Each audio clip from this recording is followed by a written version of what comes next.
Okay, so we will start, and those that will find us will find us. So um, yeah, those that will find us at a later stage. But at the moment, we are going to continue with the session, and let us go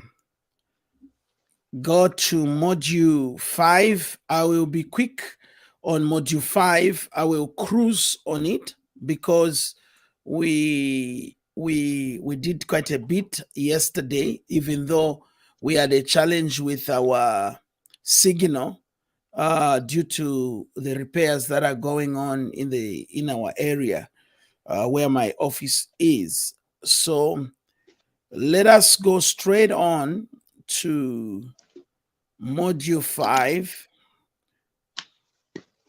Let's go straight on to module 5. And module 5, we looked at styles of leadership. And on styles of leadership, I gave an example, and I said there are many famous leaders on the face of the globe, like Mahatma Gandhi, Nelson Mandela, Adolf Hitler, Martin Luther King, Winston Churchill, Steve Jobs, Napoleon Bonaparte, and so many. So I also say that we shouldn't limit our examples to those that have been highlighted just here in our academic lesson, but you can expand the examples even into your local vicinity or into your area where you are, so you can get that, and you can simply add on the list. So there can be many ways to lead people as they are leaders. I said yesterday, leadership always plays a vital role in business world, and all businesses require skilled and well-groomed leaders to achieve business goals and objectives. Okay. Due to this need, psychologists and business people have developed useful frameworks that describe best leadership styles which people lead. So I did indicate on that, and on a quick one, we had to start to look at the types of leadership that we speak about. Uh, when I was doing business administration some years ago, I think that was 2001, 202. We did this part under management, and in our class, the teacher, I remember that time, he said to us there are different types of government. Now, I'm not dealing with government here. I'm saying there are different types of leadership styles. Now, it can apply to business, it can apply to government, it can apply to any sphere that you may wish you may wish to add. So at this particular moment, we are just going to refer ourselves to there are different styles of leadership, whether be it political leadership, business leadership, or corporate leadership. So we will not restrict ourselves, okay? But we will use these principles. We'll use these principles as leadership styles, okay? So the first one is called autocratic, which most of our students, you are aware of it, that this is autocratic government. Yes. Sorry, can I enter on this line? Yes. Somebody is struggling to come into class, and they keep on asking me the same question. Yes. Okay. So we are saying that leadership styles are major ones that we have spoken about. There are three major leadership styles, and the first one being autocratic leadership, a leadership style which is known to be authoritarian. In other words, it uses authority. Okay. Others, they use the word dictator, but I don't usually like to use the word dictatorship, but rather the word authoritarian, because dictatorship and authoritarian, they are totally different things. So at this particular moment, we can see that we have got many autocratic leaders. You can refer to a number of them depending on which side of the business you are looking at or the type of leadership you are looking at. But authoritarian has got its own style. Okay. Then the other one that we spoke about was democratic leadership. Okay. The democratic leadership style is participative leadership, the leadership that is mostly inclusive. It's a leadership that is inclusive, it's participative, it wants opinion of the people. So we needed to echo on that, and we spoke about that yesterday, that it is participative. It is it has to do with the participation of the people, to allow people to have their own opinion on a matter. Okay. Whilst autocratic, it's suggestive. Autocratic is suggestive. It gives you a suggestion. It has to be done this way, and that is how it has to be done. So we looked at that as autocratic and democratic. Then the other part which we looked at was the laissez-faire style of leadership. The laissez-faire style of leadership, which is delegated leadership style. Laissez-faire is called delegated leadership style. This is a leadership where most of the leaders, they delegate. And at the same time, when we say delegative, it does not mean that they delegate and that's it. But it also allows their subordinates to do things as they wish. So laissez-faire has got also do as I wish thing. Okay. Whilst autocratic says do as I say. You know, when I say something, it has to be done that way. And democratic is suggestive. You can bring in opinion. Okay. Whilst laissez-faire, it's mainly where you delegate. And delegative, it's something that you have to realize that that's why it's called laissez-faire, because it's a bit of tolerant. It's also called tolerant leadership. So it's also called tolerant leadership. Let's quickly move on to the next slide there and look at the 6 emotional leadership styles that I spoke about yesterday. The 6 emotional leadership style. 6 emotional leadership style. We need to quickly look at that and begin by establishing the 2002 Daniel Coleman, Richard Royds, and Anne McKay described their 6 emotional leadership styles theories, okay, in their primal leadership book. Okay, this theory tells in detail about the strength and the weaknesses of leadership styles that management or leaders can use.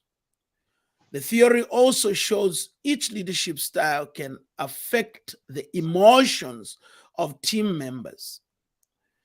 And under here, we are going to look at some of these ones. But there is something that I've always been saying, that all the leaders must, it's a must, in fact, that we need to study emotional intelligence. I'm very sure that at some point in time, we are going to look maybe at emotional intelligence, but it's important that leaders understand emotional intelligence. When leaders understand emotional intelligence, you will be able to pick up that Emotional intelligence has more things to do with our leadership styles than it affects, in fact, our societies. Because every society has got its own emotions. So, emotional intelligence is very, very key. Let's move forward. I said we need to understand how leadership, these um, uh, uh, six styles of leadership, on how they these six emotional leadership styles, on how they affect the output. Number one, visionary leadership. Okay, the visionary leadership, of course, we are going to go detail when we look at other topics in module 6 right now. When we proceed there, visionary leadership allows people to have the kind of resistance sometimes, because visionary leadership, it casts the vision, but it does not usually explain the vision to the people. So let us make sure that when we are leaders, we understand visionary leadership. We should be able to understand visionary leadership and how it affects. Then there is the coaching leadership. Most of sportsmen, they understand this part. Sportsmen, they understand this part so much. Sportsmen understands this part so much. If you have to look at how sportsmen operate, just a second, let me just respond to this student. Okay, come in, please. If you look at how sportsmen respond, how sportsmen looks at coaching, most sportsmen, they take coaching because coaching, they carry along. It's a carry along style where you are able to work through the process with your subordinates. So it's called coaching style. Then affiliative style. Now, I know that my pastor from Zambia will understand how most of these affiliations work. Affiliations, they don't necessarily have relationships, but they are able just to give you input, and sometimes they support you on a structural aspect, but not necessarily to give you the tools that you have to work around with. So you find that to be very, very key. And at this particular time, like as I'm saying, coaching is being emphasized. Affiliative is what most churches, I think, and churches and also organizations that work on the organizations that thrive or on voluntary basis, they are the ones that uses this approach most. They use the approach of coaching and affiliative most. Okay, so let's continue and look at these subjects quickly. Sorry, there's some things going on somewhere. All right, let's go down there and look at democratic. Of course, I just gave you the policy and the principle of the democratic type of leadership, which we are all aware and which we have all spoken about, on how the democratic leader works, on how the democratic leader works and how democratic leadership operates. So it is important for us to make sure that we continue understanding on how democratic leadership is suggestive, but at the same time, it's got ways that it affects its own subordinates or its own people. Let's move forward. Let's look at the second one is pace setting. Pace setting, it's what very few leaders have used. I have always given an example of Barack Obama as a pace-setting leader. Barack Obama is one of the pace setters. Why? Because he opens up a new direction which the United States was not used to. So you will always have pace-setting leadership style or which you are going to find. People who, in my thoughts, I call them trailblazers. People who take a route that nobody has ever taken. And then they are able to encourage others to take the similar kind of route. Or after them, everybody finds it easy to take a kind of the route. So they are called pace setting. They might not necessarily explain and tell you what they are doing, but they'll be moving forward. Commanding is the last one. Commanding in the military, we all know left turn, right turn. We know that it's a non-negotiable leadership style. So we know that it's a non-negotiable leadership style. It's called the commanding style. So at that particular moment, I also have to look at let's look at the other leadership styles that which we need to talk about, and later on we are going to proceed in module 6 and look at the details of how these all leadership styles affects performance and output at work. The first one that I drop into your thoughts, is what is known as transformational leadership. Transformational leadership. Give me a second. The PowerPoint seems not to come on right there, but just a second. Okay, we should be good to go. I want to make sure that we are all okay. There we go. We are on. Yes. So let's look at transformational leadership. Transformational leadership, it's a leadership style which was discovered around 1978 as a theory. This was the first time that it was published, around 1978, as a theory. And after that, it was further developed around 1985. Okay. Therefore, transformational leadership style frameworks are all useful in different situations. In organization or business environment, transformational leadership is often the most effective leadership style to use. And many organizations consider this as the best leadership style. Why? Transformational leadership is visionary. I'm going to deal with that in module 6 in a more detail. Transformational leadership is visionary. Transformational leadership builds capacity. Transformational leadership gives opportunity for you to grow.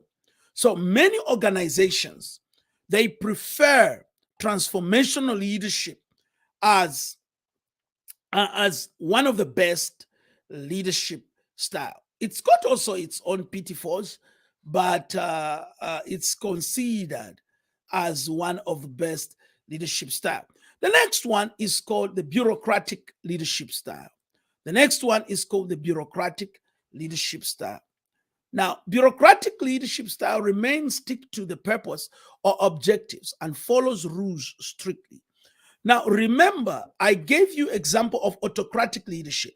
Now, autocratic leadership operates on the basis of bureaucratic.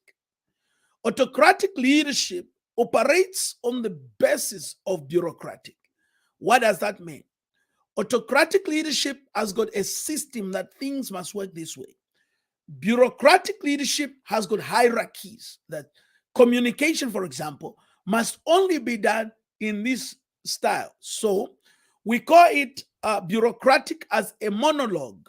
Okay, it's a monologue style where mono simply means one. All right, mono simply means one.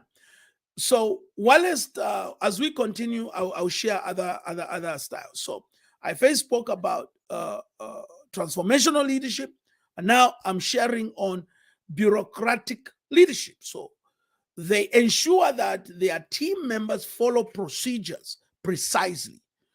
Their team members follow procedures precisely. This is how bureaucratic leadership operates, where your team members, your cabinet, or your team has to follow certain rules specifically to say, this is how we move. Let's continue and let's look at the next leadership style. I'm just quickly making sure that everybody understand even those. The next one is called charismatic leadership style. Charismatic leadership style. I have always given an example that there are two different types of leader, between a transformational leader and a charismatic leader. I will echo on that. A charismatic leader or charismatic leadership style is almost resembles transformational leadership. In both these styles, leaders inspire and motivate their team members. Now, charismatic leadership style is highly motivational. Charismatic leadership style is highly motivational. It motivates their members. The main difference between the two leadership style lies in their intent. Okay. Lies in their intent. Now, look at this. It lies in their intent. Transformational leader. Transformational leaders actually want to transform their team members and organizations. Let me say this. Transformational leaders wants to transform their teams and their organization. Their focus is the team and the organization, or the company, or the country, or the community. These are called transformational leaders. Charismatic leaders rely on themselves. They rely on their efficiency and their ambition, okay, and their own ambition. So they usually not want to change anything. But what they do is that they want to get, the other words is they want to get the praise, or they want to get the glory. So charismatic leaders, they may not have as the vision as a transformational leader, but if you look at them, they are looked at as if they say, I always give this example in class, and I say, there are two great leaders in South Africa. There are two great leaders in South Africa. Number one is Nelson Mandela. All of us, we talk about Nelson Mandela, and we salute him a lot. Nelson Mandela is the most respected leader that South Africa has ever had. The most respected leader. And I give these examples intentionally. Okay. Nelson Mandela is a great leader, most respected leader. But we've got the next great leader in South Africa, the most loved leader all over South Africa is Jacob Zuma. Now, when you look at the two, Nelson Mandela is a transformational leader.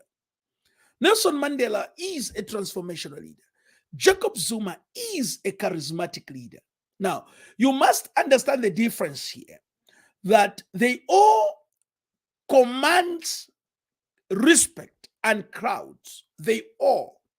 But if you look at Zuma, Zuma does not offer speeches as profound and as powerful as Madiba. Okay, let's just look at the two leaders that I'm giving you. When you look at Zuma, Zuma is not as eloquent as Madiba. Madiba is so eloquent, but listen to this. When it comes to moving the country, you find that Mandela is highly respected. But when it comes to the man of the people, you find that Zuma is highly loved. So you must differentiate the two. So you can put it in your own scenario where you are and localize it and look at the leaders that you have. Charismatic leaders believe in themselves and they think they can do no wrong.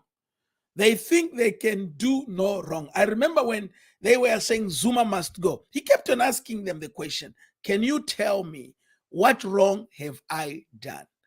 When Mandela, these are the things that people don't know. Mandela did not want to resign. Mandela did not want to leave the seat. He was advised. to retire by Walter Sisulu. When Walter Sisulu spoke to Mandela after 4 years of being president, he told him to say, "Hey, Moon, sit down, step down."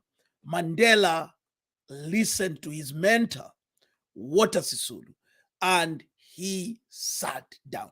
So I personally, I have always said this, that there is a great leader that South Africa and the world as a whole has not recognized: the man who made Mandela, Walter Sisulu, and Oliver Tambo. Those great leaders are leaders that were behind the success and the transformation of making Mandela become a transformational leader.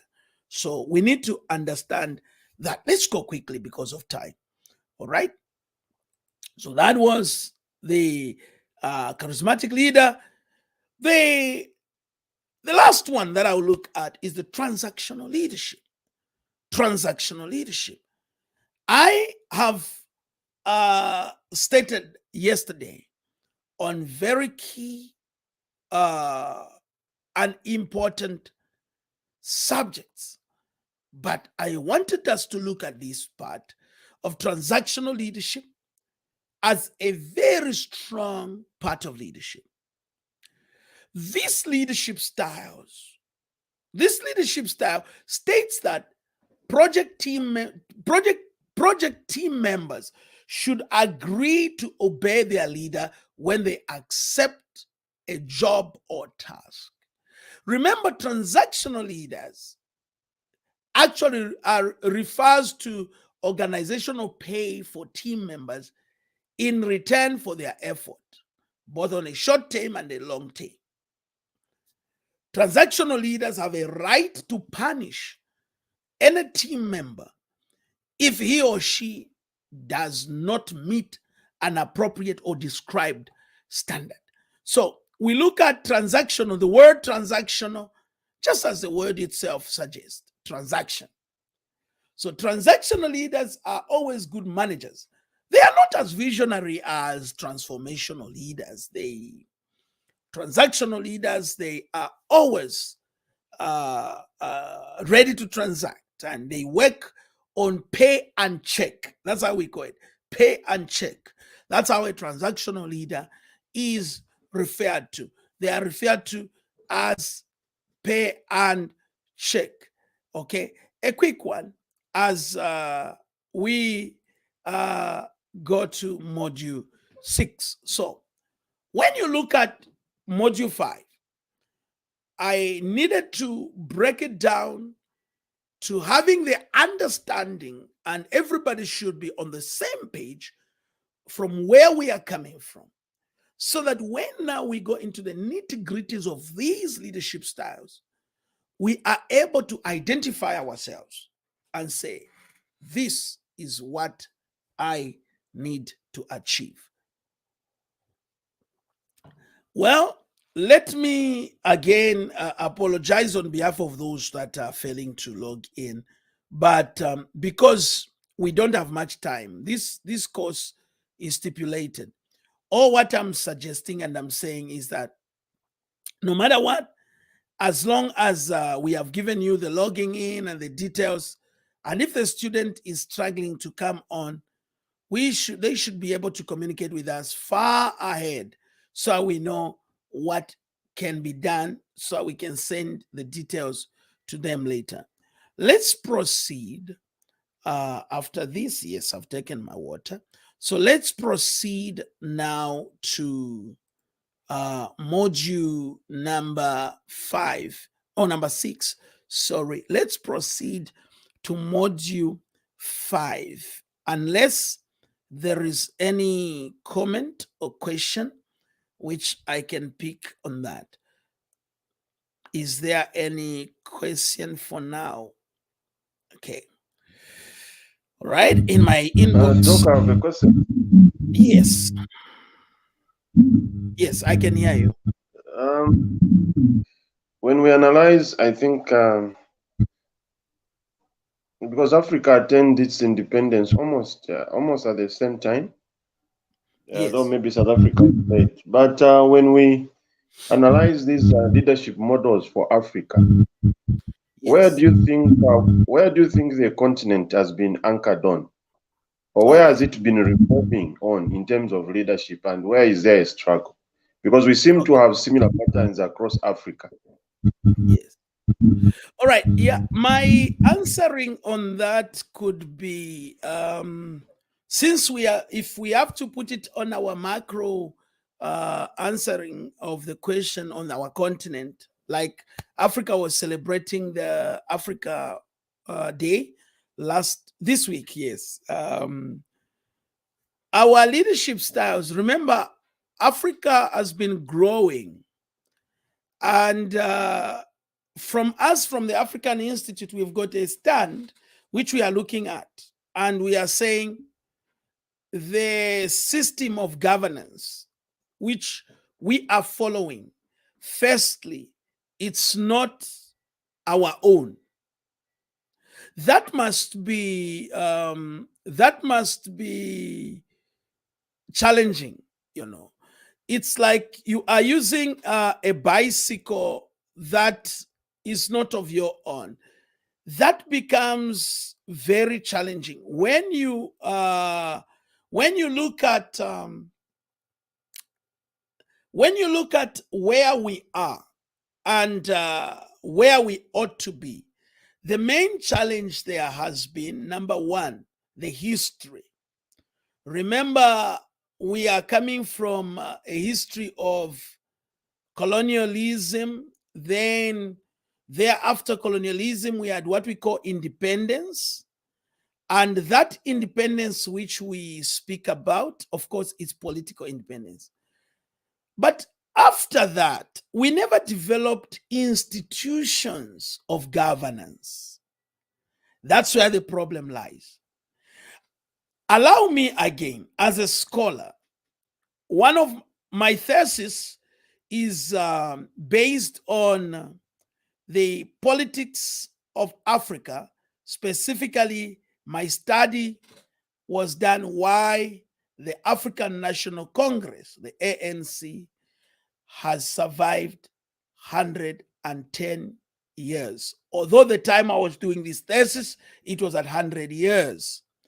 But when I look at it from the perspective, it's because the African National Congress developed a school of thought which makes the African National Congress not a political party. Many people do not understand that the African National Congress is not a political party. It's a movement. The same way that UNIP of Zambia used to be. UNIP was not just a party. It was a movement, which later on we see it getting the pattern of political party system, and it lost its governance. UNITA, it's similar. The one from Tanzania, I think it's Chama cha Mapinduzi or something like that.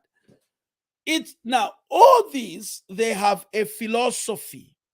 Okay, so now what Africa didn't do is to develop schools of governance. An example is China. In China, you cannot just become a senate or a mayor or a president. Why? Because in China, they use what we call select before elect.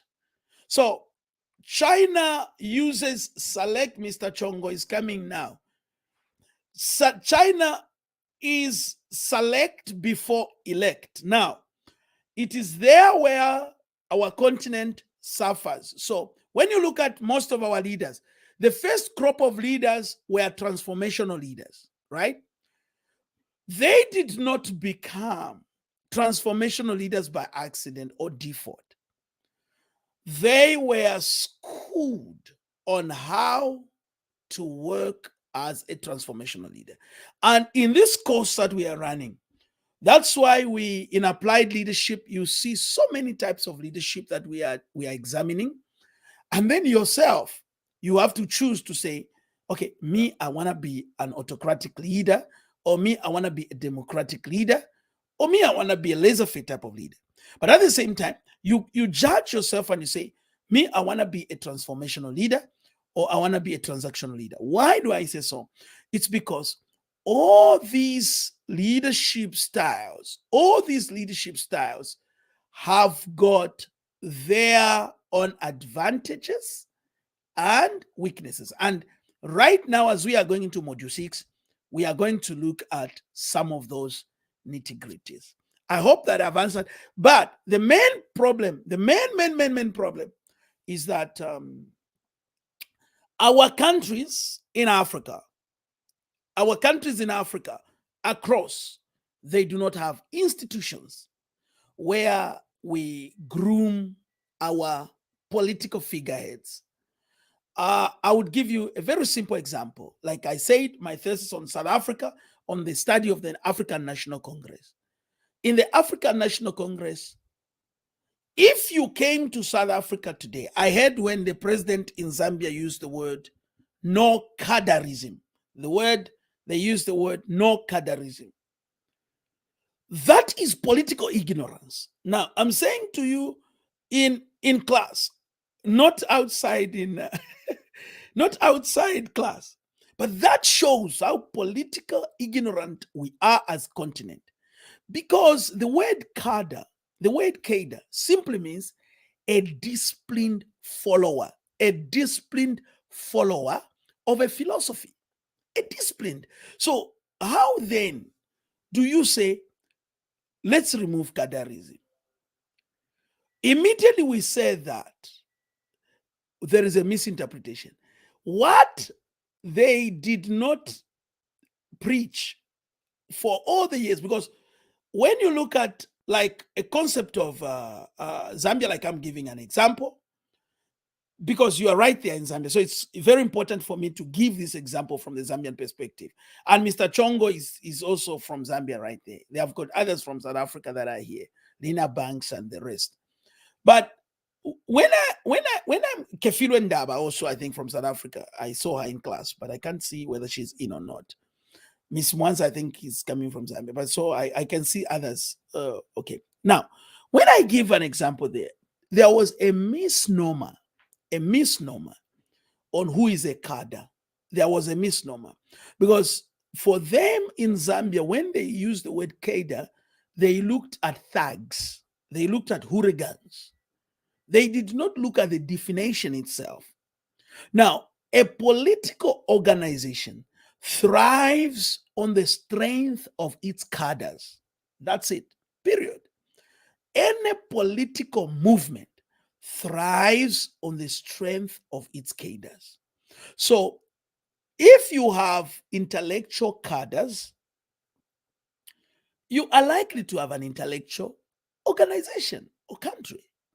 But if you have cadres that are not trained in a philosophy, then there will be a laser. So what happened there? This is what happened. Remember, we are talking about the types of governance. What happened there is that the presidents who were there, they were using a laissez-faire kind of leadership. So they did not hold the lead itself. They allowed the pressure of the cadres to push the lead out, and everybody was doing anything they felt. So what we do in America, the Republicans, they thrive on cadres. The Democrats, they thrive on cadres. So Barack Obama, remember, he was a very strong cadre before he became president. Kamala Harris, do the check. She has been a strong cadre, a very strong one. And that's what has pushed them into there. So schools of governance must be, it's my suggestions that I've always been insisting. And that's why the African Institute of Leadership and Governance exists as well. For all the years that we've been doing consultants with government, Those are the areas that we have been dealing with, training their cadres. And I can assure you, one of the political parties that I know it's on YouTube, but one of the political party that I do consultants with is the IFP, the Inkatha Freedom Party. The IFP has been in existence for over almost 50 years. Almost 50 years. Same leader. The man has same leader, except I think 4 years ago he retired and handed over. But you will never find, there are people who have been in the IFP, Inkatha Freedom Party. They have been in the Inkatha Freedom Party since they were born. They are 50 years now, and they are still there. You will never find a member of the ANC, because of the philosophy. It's not a political party. You will never find a member of the ANC who is a disciplined cadre leave the ANC. Never. No matter how, if he has to be disciplined, he'll be disciplined in the organization. If he has to be sat down, he'll be sat down in the organization. Then they will recall him back in the organization. An example that I would give you. Remember how President Thabo Mbeki, how he was kicked out of power. And Thabo Mbeki was not a transformational leader, but he was an autocratic leader. Thabo Mbeki was an autocratic leader. But the movement, despite that, but he was not a dictator. He was an autocratic leader, but not a dictator, because they mean two different things. So Thabo Mbeki was chased like a dog out of presidency, but he never left the ANC. Today, he is the chairperson of the unification of the ANC. He's the one going round like a school teacher of the ANC, lecturing others on what the ANC stands for. There came Jacob Zuma. Jacob Zuma was kicked out like a dog out of presidency. As I'm speaking to you, the last elections in November last year, we saw President Jacob Zuma wholeheartedly campaigning for the ANC. Now, in many African countries, this is where the problem is. When they elect somebody as a president or as a mayor, when they have to be disciplined, hey, problem starts from there. Immediately they leave and form their own thing, because there is no schools of governance. So I recommend you guys, and I applaud you for choosing to be part of the African Institute of Leadership and Governance. Chongo has got a very great assignment, which is putting up a number of young people. We have said putting up about 20 to 30 young people who we can help to train, so that in the forthcoming years, those will be the leaders that can help our nations as we look and observe. Let me quickly go on. I hope I've answered, and I did even more justice, because we are on a break. So I wanted to take the time to look at that. Let's go quickly, and let's get back to our second class or second session of our discussion for today. And I'll be quick as well. And just give me a sec. Okay, there we go. Module 6. In Module 6, let's now weigh in styles of leadership: transformational leadership versus transactional leadership. Transformational leadership versus transactional leadership. When we look at transformational leadership lead by gaining trust and respect of the team and empowering others. Transformational leadership lead by gaining trust and respect of the team by empowering others. Whilst Transactional leadership. Lead by using a system of reward and motivation. Reward and motivation. So, a transactional leader shows the way. You can see the symbol I've used there. The hands lifting up and showing the way. Whilst a transactional leader has got a graph, they check and balances. It's checks and balances. So transactional leaders are there to help grow the organization by monitoring and evaluation, reward and punishment. So at all times, let's have that in mind. Let's go. Transactional leaders as managers. Let's look at transactional leaders as managers. As I said in the definition, that transactional leadership is defined as the influence of a leader towards his subordinates using reward and punishment as a form of motivational medium. Transactional leaders as let's look at transactional leaders as managers. Number one, or A, they punish quick and reward slowly. They punish quick and reward slowly. I'm sure all of you have had such kind of leaders before, where they punish you quickly and reward slowly. They are quick to point out your failures, but to reward, it takes some time. Why? Because they want, you have to earn it. They use a system. Transactional leaders use a system that we call meritocracy in terms of reward. You can write that one down. Transactional leaders, they use a system called meritocracy. That simply means you are rewarded based on merit. You are rewarded based on merit. It's called meritocracy. They work with that. Okay. B, they focus on profit more. They focus on profit more. I've got a friend of mine who is a businessman. He's a business mogul, a very wealthy billionaire here in Durban. And he's one of the first Black people to be a billionaire.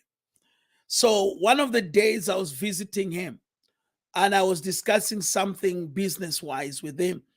And in all the discussion we had, he was just saying to me, how much will I make in this? How much will I make in this? Why? Because they focus on profit more than anything else. So they don't look at what other benefits could be there, but they focus on profit. C, they are too demanding. They are too demanding. They demand more things than others, than it's expected from them to others, I mean. Then C, they overpromise output. So they are good marketing managers. So transactional leader. So if you are looking for a transactional leader, these are the qualities you have to look at. They are very good marketing CEOs. They are very good marketers. They will market even what is not there. Many Indians are good in that, you know. I've had a lot of Indian friends who are really good. They can sell you water and they can sell you soil, which comes from your own yard. Why? Because they are very good. They overpromise. They overpromise.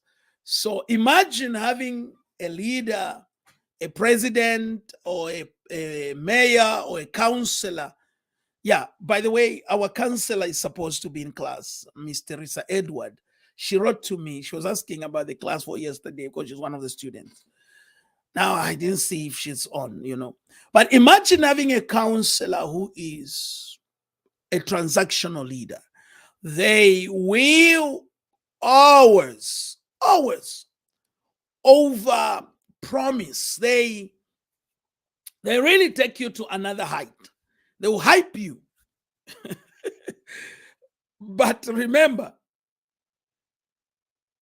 it might not be so, but they have that. It's in them. He's a transactional leader. That's why he's a transactional leader. Okay. So let's look at transactional leaders on the organizational behavior of a transactional leader. Let's look at the organizational behavior of a transactional leader. Now, how do transactional leaders behave in the organizational setup? How do transactional leaders behave in an organization? Now, remember when I say organization, don't just think about World Vision or think about what's other organizations that we have here, Sekunjalo. Let's think about organization being versatile. It might be a municipality, it might be a town council, it might be a country, it might be, when you talk about organization, we are going beyond. It might be a church setup. So let's look at transactional leaders on how they behave on the organization. Number one, they motivate with reward or punishment. So a transactional leader will come and say, okay, guys, he who is going to do ABCD, these are the things that are there for them. I will make sure that you get 1, 2, 3, 4 things. There will be a salary increment. There will be this and that. So that is transactional leaders. So people work hard under a transactional leader, knowing their achievement. Okay. People work extremely hard under a transactional leader, knowing that by the end of the day, we are going to, when I achieve this task, my salary is going to go up. That's how organizational behavior is for transactional leaders. They promise, motivate people with reward or punishment. They'll say, number one, you're getting, my son goes for tournaments. Tomorrow is going for a tournament. He is such a typical transactional leader.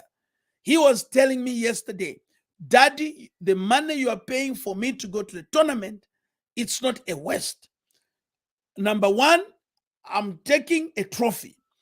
And number two, I am coming out the first position. Wallace doesn't know the strength of his opponents, but is already promising his rewards. So he wants me to pay because my son is a typical transactional leader. He wants to achieve. And it has helped him since his primary school. He's always coming out on top of his class. He's one of the schools where he goes, he's always on top of his class, not because of anything, but he's typically moved by results. So a transactional leader is moved by results. Let's have that in mind. Number two, transactional leaders, teams obey leaders. There are teams, they obey them as leaders. Okay. They carry, there is a guy from Congo by the name of Kofi Olomide. He said, presence display. That's how Kofi Olomide gives it as an example. He says it's called presence display. I just said it in English because he speaks it in French, but I wanted to interpret it in English. He says it's a presence display. When a transactional leader walks in an office, everybody stands up. People fear him. Okay. People obey him not because of anything, but because they are afraid of punishment. So, so you know now where we are at. You can be painting pictures of leaders in your you can be painting pictures now of leaders, when this guy enters. Not that people respect him, people fear him. They just stand up, they just kneel down, or they just run away.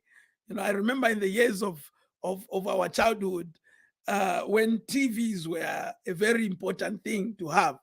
I remember when my father bought a black and white national TV. It was called a national TV, which used to close at 10 o'clock, I think. Then you start watching showers. So we would sit in the chair. And when my father arrives and he comes in the house, when we are sitting to watch TV, we all scamper and go in the rooms and you sit there.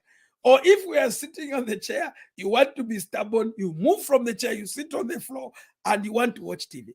Not because we respected it, we're just scared because this man is. I remember others, one of my friends, they used to call his father Saddam Hussein. When his father appears, they will call him Saddam has come. Such kind of growing up was such interesting for me. But we are looking at leaders today who are transactional leaders. People obey them, their teams obey them, not because they respect them, but they're just scared of them. Okay.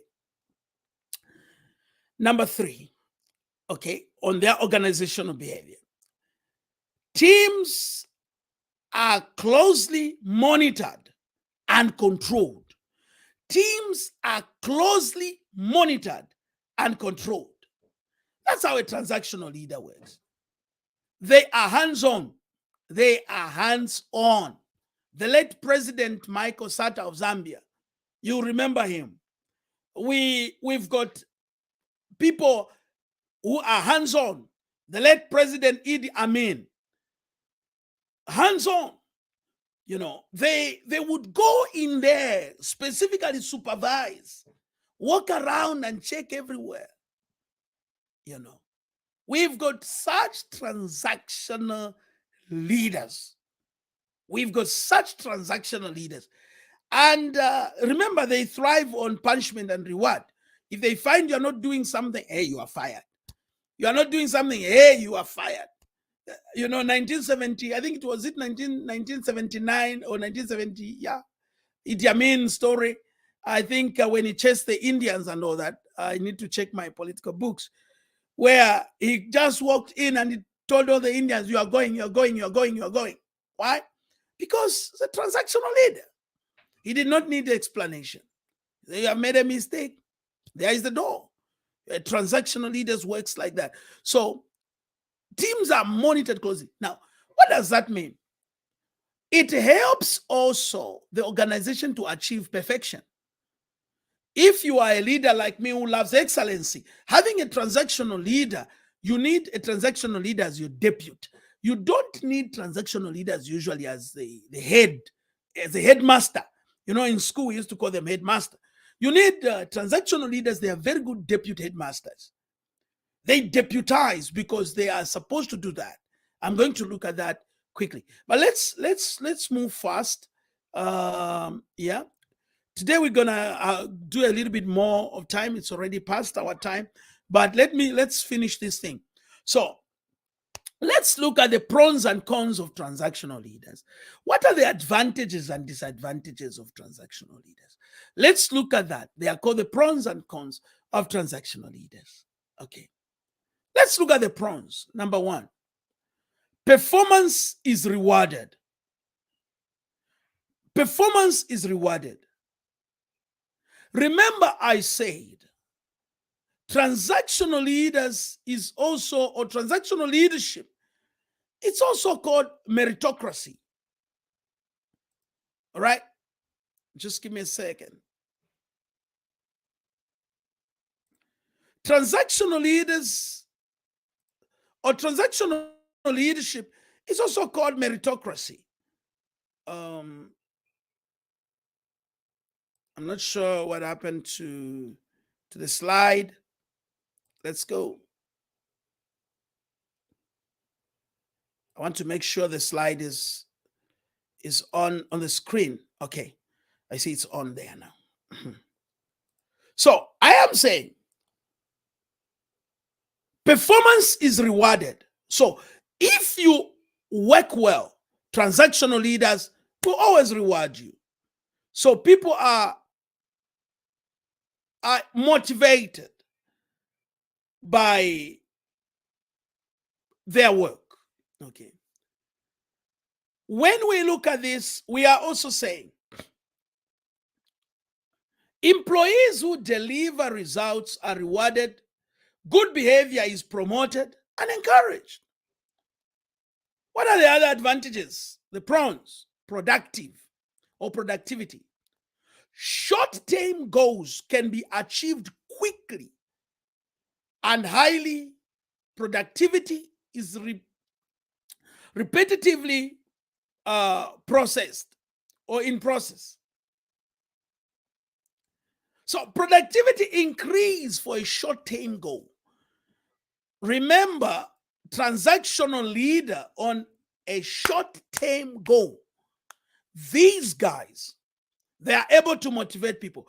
But on a long term, there's a challenge there. Okay. So orders and structures. Okay. Instructions, expectations, roles, measurements, and rewards are clear. So when you are working with a transactional leader, you ask him, what is expected of me? They'll give you a clear cut to say, hey, you do this thing, this is what you do. That is why, let me say it again. Businessmen can never be good politicians. Businessmen can never be. They can be, I'm saying the word is good. They can be, but I'm using the word good. Businessmen, they can never be very good pastors. Because if you are the businessman as a council chairman or as a mayor, they will run the council as a business. They want to run it based on instructions, expectations, measurements, roles, rewards. So I have got my elder in the church who used to tell us every time and say, we must run this church like a business, because he's a businessman. We must run this church like a business. The difference between a church and a business is that a church is a voluntary organization.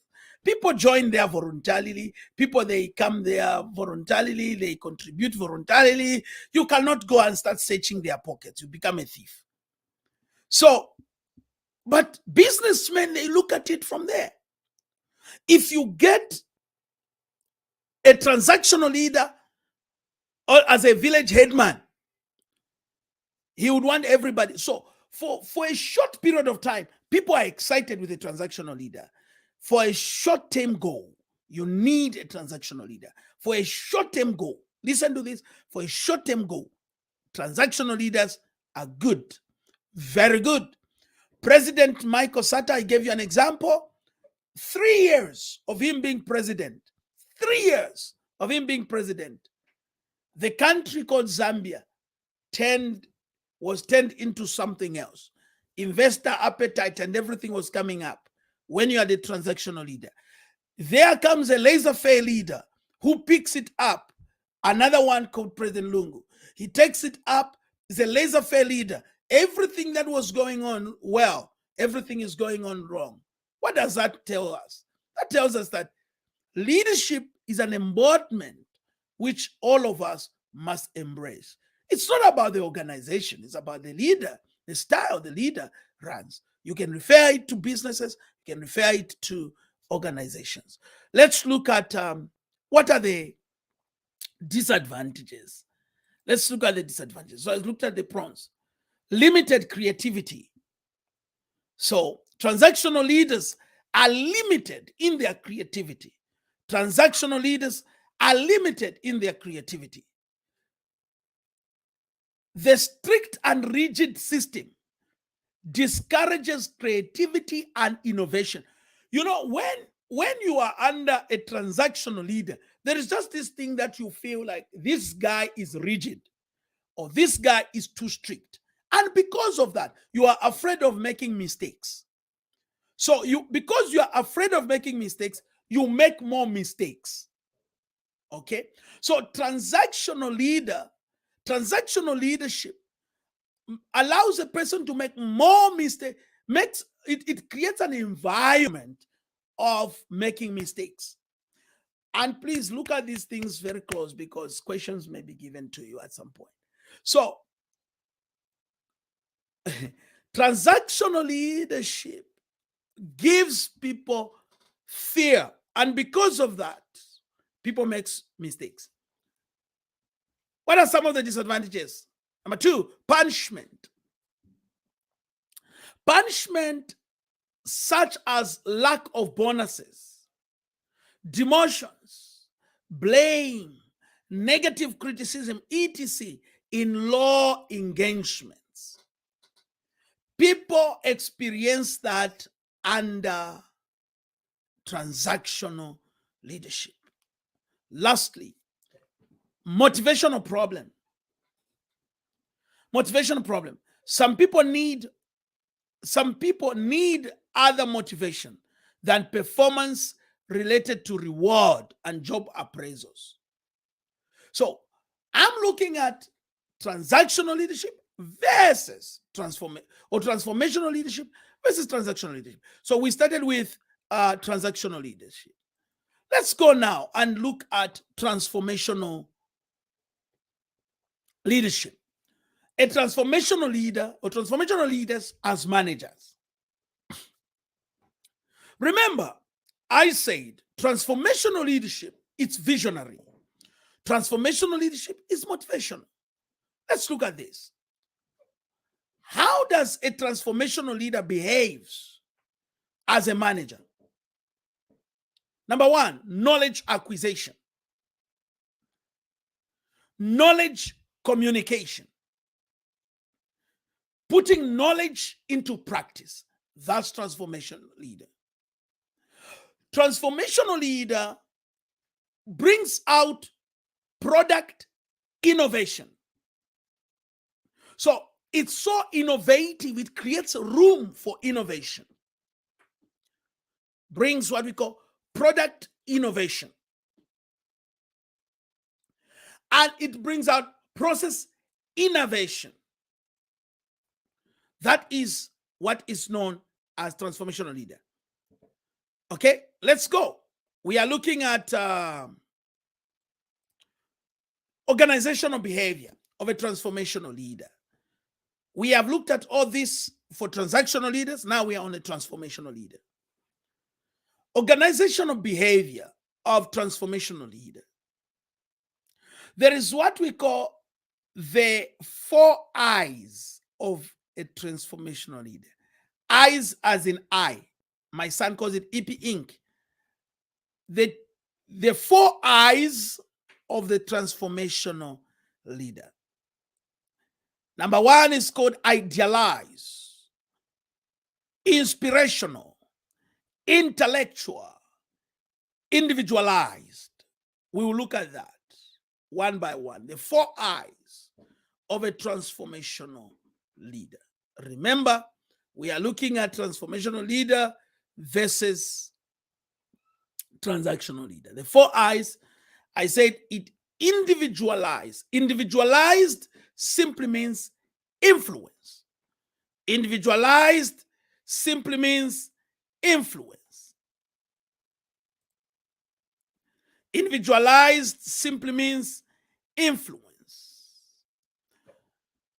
Transformational leaders are influential leaders. Transformational leaders are influential leaders.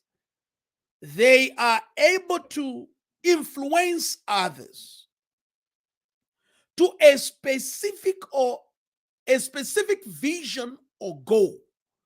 They have a specific target. So they look at a specific vision or a specific goal. They share the future. They idealize. Okay, so their leadership style is based on ideas. So innovation there is key, like we have said. Number two, inspirational. The second I is inspirational, which is motivation. If you are with a transformational leader, you feel motivated to do something, not because of reward or punishment. You are highly motivated because of the goals, the things you want to achieve, the vision that is set before you. So you fight for that because it's highly motivational. Number three, intellectual stimulation. Intellectual stimulation. Remember that when we have to deal with people in leadership, intellectuals are needed. And intellectual stimulation has to do with intellectual analysis. It deals with facts and not assumptions. It deals with facts and not assumptions. So you must always remember intellectual stimulation. So if you are a transformational leader, you must be looking at how do you deal with intellectual stimulation. Now, individualized consideration. Remember, the transformational leadership is a leadership that looks at not at itself as an individual, but as the objective of the organization. So the focus is the bigger picture. That is why you see the arrow down there. You see this arrow down here. I bring it to what transactional leaders do. The transactional leaders contingent reward, management expectation, expected outcome performance, but thereafter performs beyond expectation. That's how. So if you want people to perform beyond expectation, transformational leadership style is what is needed. Transformational leadership style is what is needed. So we are looking at organizational behavior of the transactional leader. Again, like I said, intellectual stimulation, it brings in innovation, creativities, goals, challenge. Okay, let me say that again. Innovation, creativity, goals, and challenge. Individualized consideration. It brings in mentorship, empathy, purpose, strength, and skill. Okay. Idealized influence. What does it do? Role models. They walk the walk. Enthusiasm. Embody value. Motivation. They have a clear vision. They optimize, optimistic. Inclusion. They carry everybody along. Productivity. There is high output. There is high output. So they bring out beyond performance. They bring out beyond performance. Let's look at the benefits and the weaknesses. We'll look at the pros and cons there, which is the benefits and the weaknesses of a transformational leader. Benefits. Transformational leader. Number one, focuses on promoting innovation, innovative thinking to prepare for the future. Remember that transformational leadership is futuristic. I have always my second home, I've always called Mauritius as my second home. I've been going to Mauritius for the past, I think, 15 years or so. I go to Mauritius almost every year, except the time of COVID, because I've got family there and I've got a lot of friends that we have developed over the years.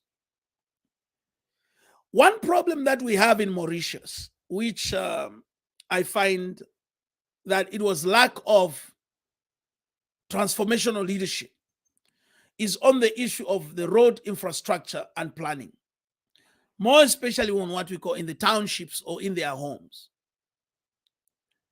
The roads were meant specifically for one vehicle at a time. Maybe at the time that they were developing that road infrastructure, they never thought at one point in time that people own so many cars. And because of that, today in Mauritius, we find it difficult to drive because the roads are so narrow that two cars cannot pass in many places. And it being an island, they needed to have planned their housing infrastructure and all that far ahead. And that is where we have a problem with many African countries. It's not just about the roads, it's about schools, it's about many things. We can move away from Mauritius and talk about many other countries. You are going to see to it that many of our leaders did not use transformational thinking or management styles to prepare for the future. So innovative thinking, like right now, banks are almost becoming history. Banks, to work as a banker, it's almost becoming history. So if you are sending your child to go and study banking, they have to upgrade themselves into artificial intelligence. Because right now, what banks are doing, I can't remember the last time I walked into my bank, because everything I bank from home, I can do everything. Look at how quick it is that now people from Zambia can enroll in a class here. People from Zimbabwe, Uganda knows that they are enrolling in a class in South Africa. In the 10 years, 15 years back, it was not possible. You needed to travel and come and sit here, get a work permit and study permit and all those kind of things and sit here.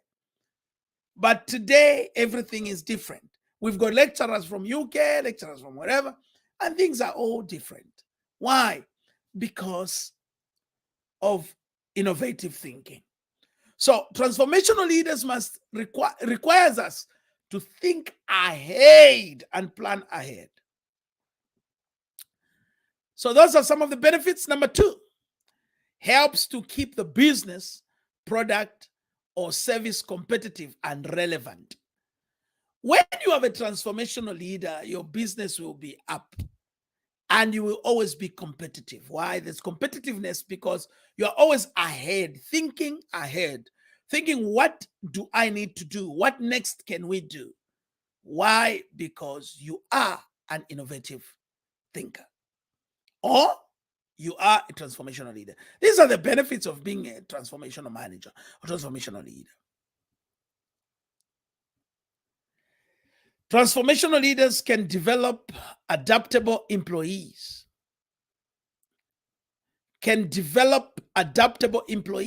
So transformational leaders can develop adaptable employees.